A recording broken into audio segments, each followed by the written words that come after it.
going on, guys? It's your boy the Markham Knight here. Today's video is going to be all about the news that dropped that Zack Snyder's Justice League, which is supposedly either a miniseries or a 4-hour movie, they haven't gotten the exact details, that's going to release on HBO Max in March, is getting a full action figure run at McFarlane Toys. Now, for those of you who don't know, I am a big toy collector, so I will be picking up each and every one of these. I have pictures of these of what they're probably going to look like based on the movies. For those of you who don't know, it's basically going to be Aquaman, it's going to be Flash, it's going to be two versions of Cyborg, one with his full helmet covering his face and one without. Then there's going to be Batman, and apparently one's the Bruce Wayne version, so I'm guessing that's him unmasked. Personally, I would have preferred a tactical suit and a non-tactical suit and have the unmasked version just be a different head that's included in it, but beggars can't be choosers. I'm just happy that we're getting the line in the first place. And then we have two Supermen, and that is the red and blue suit, which is the original OG suit, and then you have the black suit, which is going to be seen in Zack Snyder's Justice League. Now, I'm very, very excited for these. Another thing that's supposed to be there are these supposed mega figures. I've never heard of mega figures. They're supposed to be 10 inches in scale and supposed to fit in accordingly with it. So there's supposedly a Darkseid and a Steppenwolf.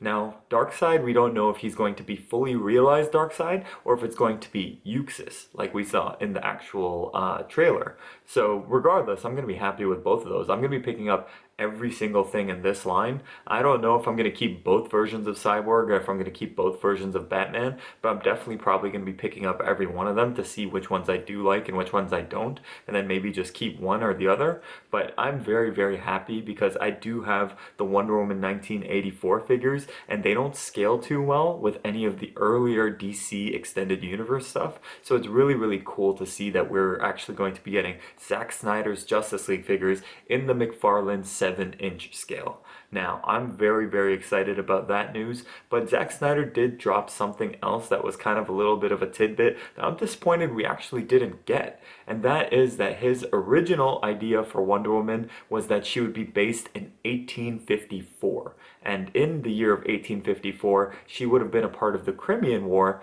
and this Wonder Woman, as you can see the picture, she has a collection of heads in her arm. And now this is the big time, essentially a warrior version of Wonder Woman that we didn't really get to see because Patty Jenkins kind of went in a different direction, and Zack Snyder said he fully supported that direction, and I think that's fine. I don't think it really is any issue or anything like that. But in Zack Snyder's version of it, essentially what it was gonna be is that you're going to have Steve Trevor not even show up until later, and Wonder Woman's going to be going through all this war and stuff like that, and she's gonna be disillusioned with mankind, and then it's going to be Steve Trevor who renews her faith in mankind. So that would have been a cool way to go about it. Obviously we didn't get that.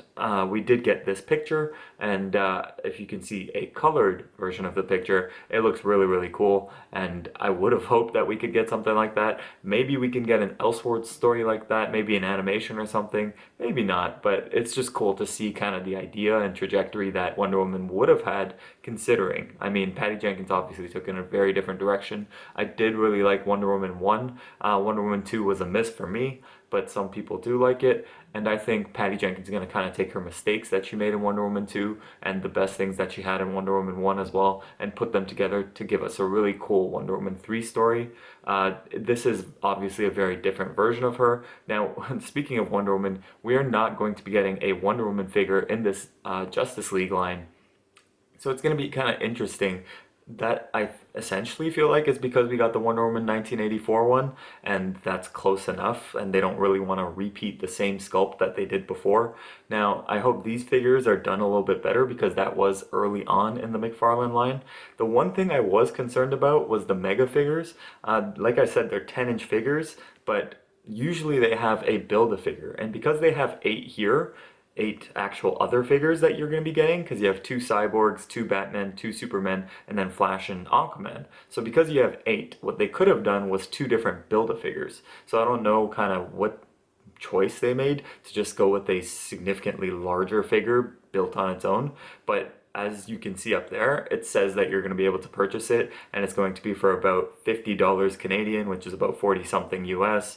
So it's going to be interesting to see kind of how these are going to be looking. I'm sure they're going to be coming out over the next few months or so. Not the actual figures, but pictures and stuff like that of what they're going to look like. Because it does say here that the estimated time of arrival is May to June of 2021. So most likely that's going to be after the Snyder cut drops. So we're going to see kind of the reaction to it and stuff like that. But regardless, I know these figures will sell well because I know people were thirsty for it because the actual Mattel figures were not even that nice. They were 6-inch figures, but they did not look too good. Most of them were done pretty poorly, and they were done looking really cheap. And these, I feel like, can be way better than that. Anyways, guys, tell me what you think. This is the Markham Knight, and I need you to like, comment, and subscribe.